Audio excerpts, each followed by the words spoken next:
Right, we'll move on to our final presenter of the day. So I'll welcome Allan Walker from Men Sheds. So tell us about Men in Sheds then, Allan. Yes, well, good afternoon, and thank you for inviting us along this afternoon to tell you a little bit about a men's shed, or men's sheds. So what is a men's shed? It's typically a larger version of what lots of people have at the bottom of their garden. But importantly, they are safe spaces within the community for men to be able to get together, socialise, drink a lot of tea, eat a lot of biscuits, and generally have a good time together. Men typically don't talk in the same way as women do. And by that, I mean, women will go out and have a coffee and talk about lumps and bumps. Men will go down the pub and talk about the football and the cricket. But in a men's shed environment where they're working shoulder to shoulder and not looking at each other face to face, which I think tends to be the barrier, men will open up and start talking about the lumps and bumps. Men's sheds are typically for the older male. Men typically work in group type environments in offices or on sites, factories, etc. Get to an age, retire, and then it's, what am I going to do? Four walls.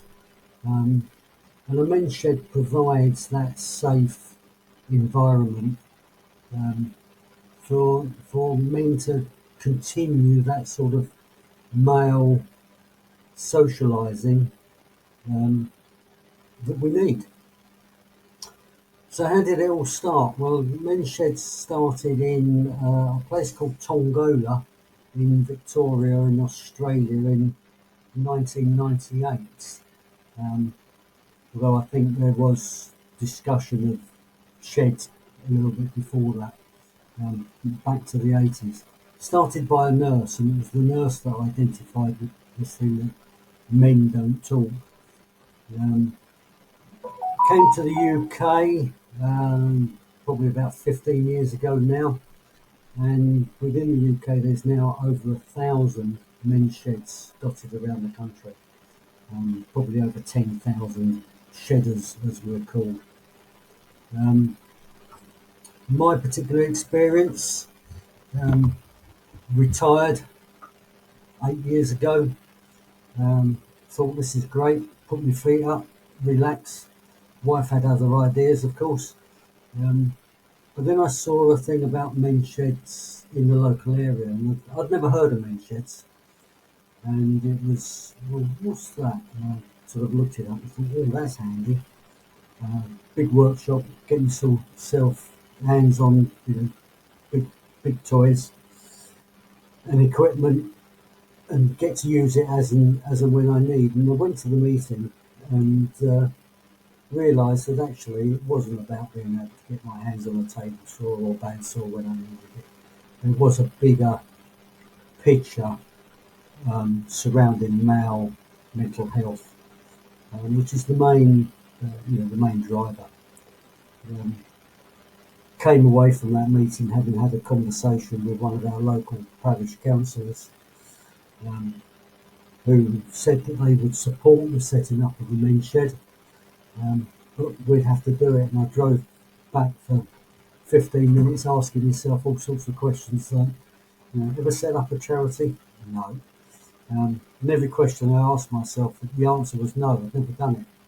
But I decided it was worth a go because of this bigger picture of the mental health issue. And I started my shed, Church Cookham and Fleet, men's shed. It took us about 4 months to get it going. Lots of support from the parish council. We've been going 7-8 years now, and have grown rapidly from half a dozen people. We're now up at 66 members. And such was the demand that actually last year we started a second men's shed in the area. It's got 42 members, so kind of indicates the need. COVID was a big issue because we had to close, and we got lots of requests about, when you're going to open, can we join? Lots of guys recognised the need for something. And I guess that was because they were locked up indoors or in the back garden. And we ended up with quite a long waiting list, which so what we did was we were fortunate to have access to another property that we were able to start this second men's shed. So guys, come along. There's no pressure to talk. There's no pressure to do anything. We jokingly say to new members that the only skill they need is to go out and boil the kettle and make a cup of tea. They're informal spaces. There's no pressure to work on anything. What do? Well, the majority of men's sheds are woodworking biased. Some have bicycle repair shops, some have guitar clubs, some have arts and crafts clubs. But in the main, I would say typically they're woodwork based. And members are free to work on projects of their own, or as we do at Church Crookham, we try to do a lot of community projects. So we get lots of requests from scout groups, guide groups, local infants, primary schools, to make or repair excuse me, items for them. And it's a great way of being able to put stuff back into the community.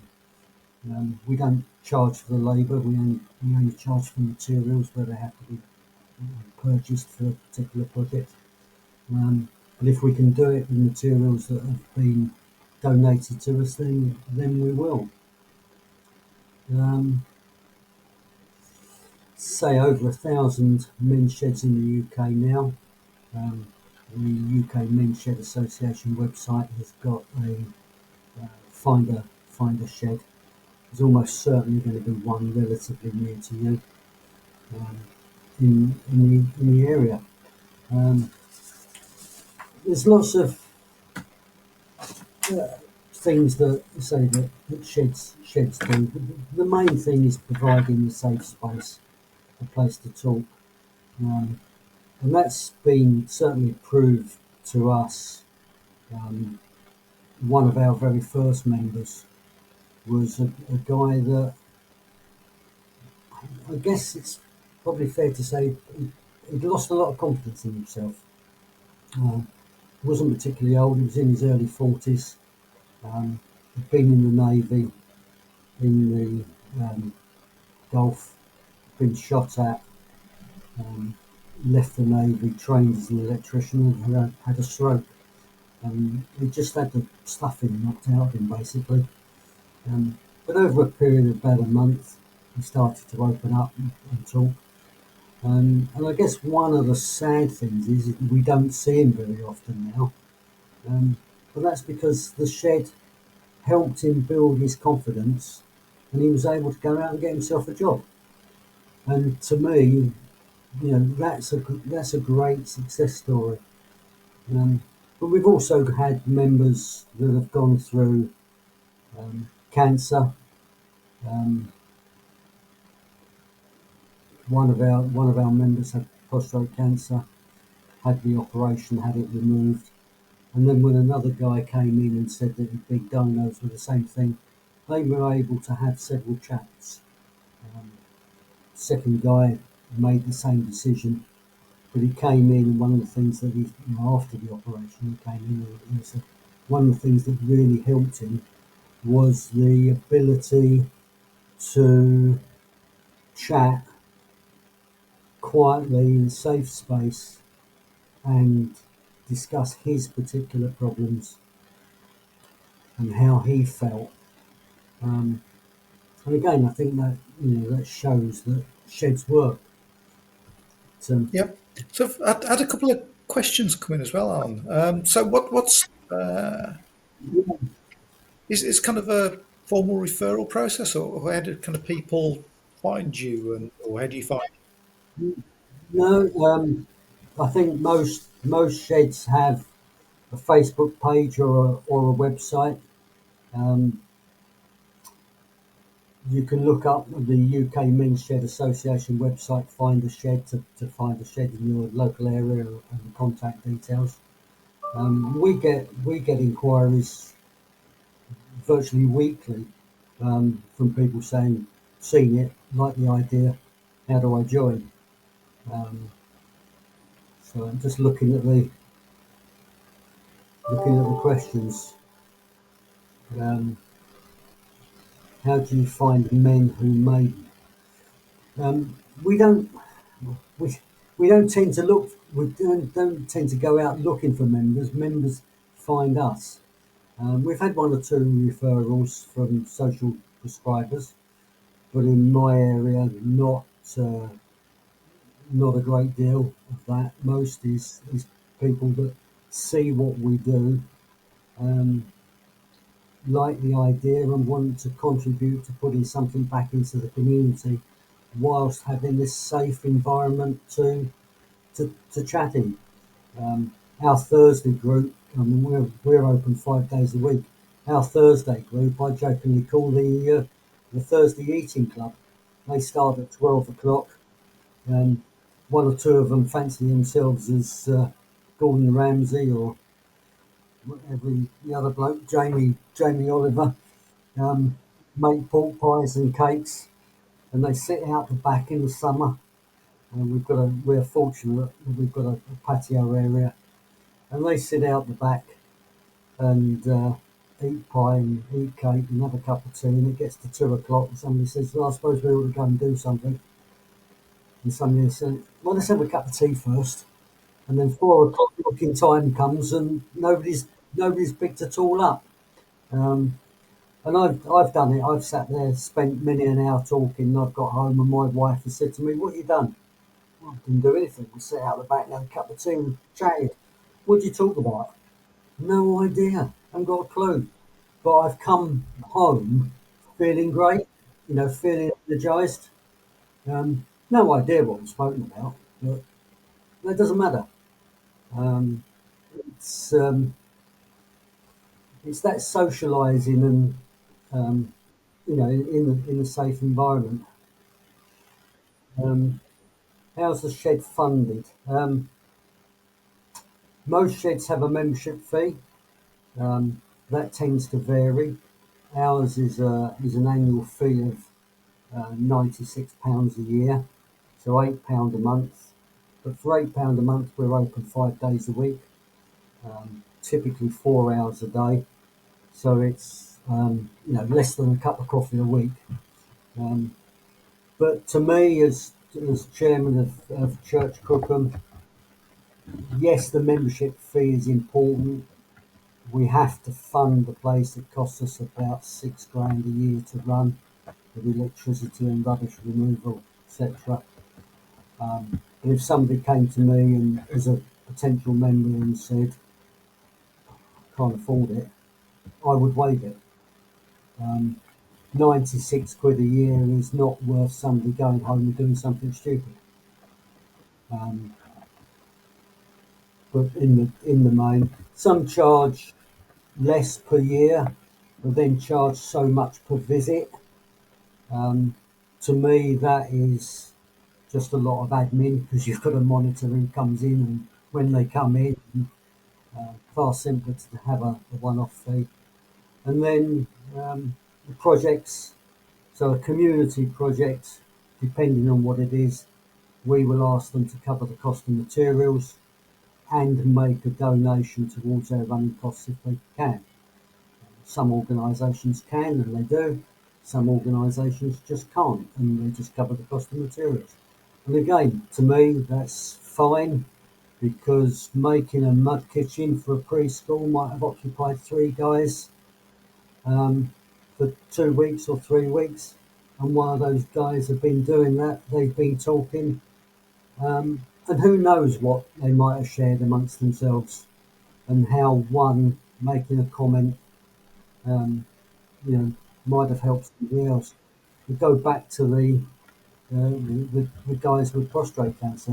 Our local Lions group do an annual blood test screening for prostate cancer. And we were sat out the back, Thursday evening club, and somebody said, "Oh, I see the Lions are doing their blood test." And one of the guys went, "Yeah, I did that last year." He said, "Got the amber letter."